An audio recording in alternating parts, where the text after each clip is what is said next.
We unpack. We unpack. We unpack. Coming to you live. Boxing Ego unpack. Yeah. We unpack. We unpack. We unpack. Coming to you live. Live from the crazy out. William Scull, former Canelo, payday, you want payday, I know that. Canelo Alvarez opponent, William Scull. He speaks on Terence Crawford, and spoiler alert, he favors Canelo Alvarez. So I want to talk about that in this video. What up, Fight World? It's your boy Ego, and I'm back with some more boxing. It is a brand new interview that was posted from Fight Hub. They have William Scull breaking down Canelo-Crawford. Scull says that he favors, by a margin of 75-25, Canelo Alvarez to defeat Crawford. And he says pretty much what I've been saying in terms of the size differential is there and apparent, and weight classes exist for a reason. Pretty much what he said, but I'll get into his actual quotes. Quote, Canelo is coming a couple of pounds down, but Crawford is coming all the way up to fight Canelo. Maybe if Crawford had one fight at 168, he would have gotten a little more experience at the weight, but going into that weight, it could be a problem, right? He also said that this definitely favors Canelo over Crawford because he has the experience at the weight. And he says he would favor Canelo to win by 75%. Like, he giving him a 75% chance that he beats Terence Crawford. He says the fight would probably be a little bit closer if he did a tune-up, or if he wasn't jumping up so much weight, if they're like pretty much naturally the same weight class. He says Canelo would knock him out before the 12th round. It would surprise me if Crawford won the fight. There is a disadvantage regarding the weight classes. If there wasn't, then it would be a 50-50 fight. This fighting in this weight class definitely benefits Canelo. I say there's a 75% chance that Canelo wins this fight. Crawford, he was asked about Crawford like bulking up, Crawford looking a lot bigger and, you know, putting on size for the occasion over the last 8 months to a year.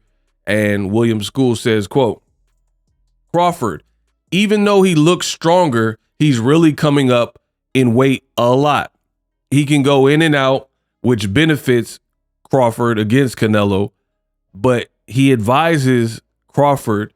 He said the main thing here is not to be in the middle of the ring because Canelo would definitely have the advantage and he'll be stronger. So he pretty much, the question was about, yo, if you had to give Crawford a chance to win the fight, how would he win it? Like, what would he need to do? And that's what he responded with, which is not necessarily great because you're saying pretty much his keys to victory is to run and be more in and out. And it was more of a warning than like, oh, I really think this guy is going to beat Canelo, because he's basically telling you like tips of like what not to do rather than what to do. And the question was, what should he do? You feel me? The question was, what can Crawford do to win? And you're kind of giving him word to the wise to not sitting there and trade with Canelo too much. Don't stand in the center of the ring, which I also agree to. I know people talk about Crawford. I done tussled with an alligator. I done wrestled a bear. They talk about Crawford doing Romanian deadlifts and lifting 3 times his weight, and he's strong. I get it. There's a lot of guys that are strong that you know you could put steel in their hand, they could lift it, they could bench press. But if that was the case, then you would see a bodybuilder beat prime Mike Tyson just because they're strong. So like, strength helps you. Don't get it twisted. Like, obviously you would want to be strong more so like for the tussling and the clinch, things like that. But strength strength alone is not going to put like more on your chin where you could take bigger and bigger shots. It only takes a certain amount of pounds of pressure, not that much, to knock somebody out. You know what I'm saying? So we all know that. Boxers know that. And, you know, lifting weights or lifting strong or jumping high, these types of things, it doesn't change your chin for real. Now, the interesting thing here is the mere fact that William Scull actually fought Canelo, and some people even say that he has some success with Canelo. So I think that's very important here, because for me, I like to hear from like certain perspectives more so than others, right? Like Shakur Stevenson, I don't really care what he says about Crawford because he doesn't have any objectivity or any constructive criticism. It's just like, Bud's the best. Oh my gosh, I'm so amazed. He whooped me in sparring. He's such a good, you know what I mean? There's nothing like, oh, he got to be careful. It's just like, Bud will show you. So I feel like that type of commentary is slanted. William Scull actually has experience though with being in the ring with the heavier man. So I'm actually was interested to see what he would say, because again, some people said he had success, and a lot of people said he fought negative as well. Like he ran and all that type of stuff. So the reality is, to hear him say what he said, then it makes it sound like Canelo is very strong in that sense, because he was in the ring with Canelo and he's giving this message to Crawford saying, hey, here's what you should and shouldn't do. So that leads me to believe him being a smart Cuban fighter. Not to mention, I've seen some of the Bud buddies and they were like comparing Bud, oh, but William Scull did this. But boxing is not Build-A-Bear. You can't just whatever someone else did, like, oh, Zab Judah did this, so the next person can do, Paulie Malignaggi can do it. Doesn't work like that in boxing. Triangle theories don't work, and Paulie doesn't have Zab Judah's power. He's not a southpaw. He doesn't have Zab Judah's speed. So you can't just automatically say, because this, and this occurred with fighter A, that fighter B will automatically be able to duplicate it, especially when they have different attributes and they don't fight alike. I don't understand why people do that, but I see it a lot in the sport of boxing, where people will somehow, some way give other fighters like almost the ability, like, oh, but William Scull's 6'2" and he looks big. Like if William Scull were to stand next to Crawford, he would visibly look bigger, even the bulked up Terence Crawford. I really believe that. So you can't just put William Scull's style into Crawford. And that's what I never understood. People compare Crawford to, oh, he could do what William Scull did. He could do what Floyd Mayweather did. The reality is he hasn't really showed you that in none of his fights. He got 40 plus fights. Crawford hasn't really showed you that against anyone high level and elite, let alone a weight advantage, that he's willing to fight like that. Crawford is a gritty fighter and he's a switch hitter, and there's a lot that he does well, and it served him very well this far. But it's not, resume doesn't compare to Canelo. He doesn't have somebody in his resume at the time he fought him that presented the exact puzzle as a Canelo, the experience, the power, you know what I mean? Just certain things like that. So you can't just, you can look at what someone else did and try to build from it and emulate it. But I feel like a lot of the Bud buddies are taking what other fighters have done with Canelo, Bivol, Scull, Mayweather, all three styles that from 40 plus fights from Crawford, he's never really looked like any of them. He doesn't have Bivol or William Scull's size. He's not fighting a 23-year-old Canelo. Not that that's an excuse for the record, but I'm just saying that's the reality. Mayweather fought Canelo at the 150s, 152 to be exact, when Canelo was 23. Now, this is 10 years later, kind of a different Canelo. You know what I mean? At least in terms of his body maturing and fighting at heavier weights and experience. right? So for me, it's an uphill battle. We'll see what Crawford does, but you can't just automatically install like Williams School software in a fighter. I mean, you could do it, you could try, like emulate, but what if that doesn't work? What I've seen in boxing is if a guy's a brawler and he tries to box and he gets hurt, immediately upon getting hurt, that fighter is going to rely more on instinct than all that stuff they worked on in the gym, all that stuff that they worked on in the last 6 to 12 weeks in training camp, and they're going to revert back to form and do whatever they know how to do to survive.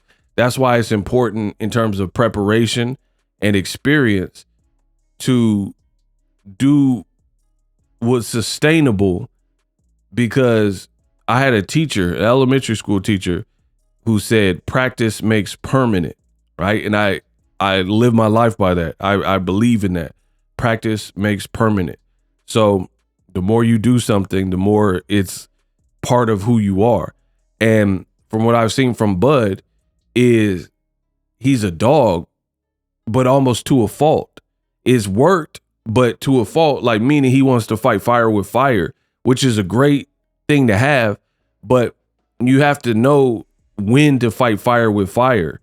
You know, if somebody got a bigger fire potentially, that might not necessarily be wise to do. We're going to find out shortly in 2 weeks, but you know, never back down, never give up, never surrender. That could also backfire. I really believe this. There's no one on this planet that there's no one that has your number. You see what I'm saying? Like there's no one that throughout this whole planet, there's no one that has anything to rival you. There's people in this world, like, well, no matter what you are, if you're a golfer, like if golfing is your thing, right? Then there's always going to be a Tiger Woods, an Arnold Palmer. There's somebody out there that takes it just as serious, if not more serious. And then some of them other people, like Tiger Woods, also got money. So he got more resources than you. So you can get the best of the best. He can actually pay for someone to help him with a particular shot. He could travel and learn from the best, or based on his age, if he's older than you, he could have talked to a famous golfer that is no longer on this planet, like that passed away. So he got some knowledge that you never can get because the knowledge left with the person and the person didn't have the sidebar conversation with you. So I believe that. I believe you shouldn't walk around. I feel like in prison, I hear stories about this, that people who went to prison and start YouTube channels, there was always people who came into the prison and thought they were the baddest dude. And then prison will break you of that real quick, because you could think you tough and think you the baddest dude, but in prison, you in a room full of killers, everybody's the baddest dude. And there's somebody that's going to call your bluff. They might even be smaller than you. They might be bigger than you. They might be of your ethnicity or different, but there's going to be someone that's going to test you if you walk around like you're invincible in a place like prison. So I feel like humility and just being humble and knowing that there's rivals, there's people like Shane Mosley in his prime, as good as he is. Vernon Forrest seemed, rest in peace to the Viper, he just seemed to have Mosley's number. He beat him in the amateurs, beat him twice in the pros. Some guys just have your number. Pacquiao, every time he fought Marquez, he had issue. Some guys just have that, and it is what it is. But back to Williams School, interesting to hear from him, because he actually fought Canelo and he's saying this thing. And some people think, again, what he did was effective, and yet and still he's still saying don't trade with the man. So to see Crawford move up multiple weight classes, no tune-ups, and then you have a 6'2" dude who's like, hey, I don't think you should just trade in large pockets with this guy. It'll be interesting to see how Crawford approaches this fight.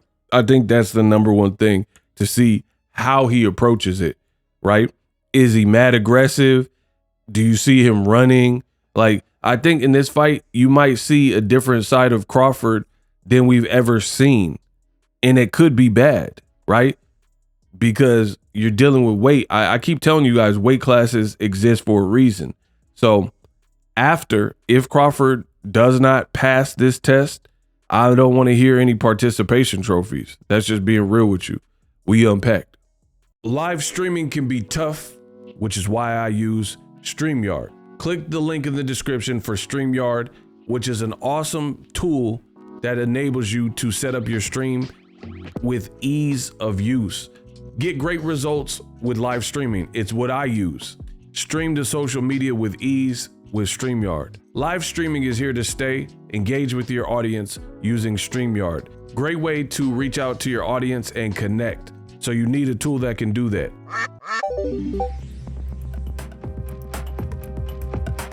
If you're new to YouTube and you're struggling to get views, one tool I can provide to you is TubeBuddy. I've been on YouTube over 10 years. I use TubeBuddy daily to crank out videos just like this one that you're watching. Learn how the pros do it with TubeBuddy. YouTube receives a lot of traffic, which also means a lot of creators, a lot of people putting out content. So you need to learn the ropes so you know how to separate yourself, especially if you're new, but even if you're a pro, use TubeBuddy. The link is in the description. Get more views, more subscribers, and a higher click-through rate, so ultimately you can realize all of your online goals. Use my affiliate link in the description and grow your channel fast.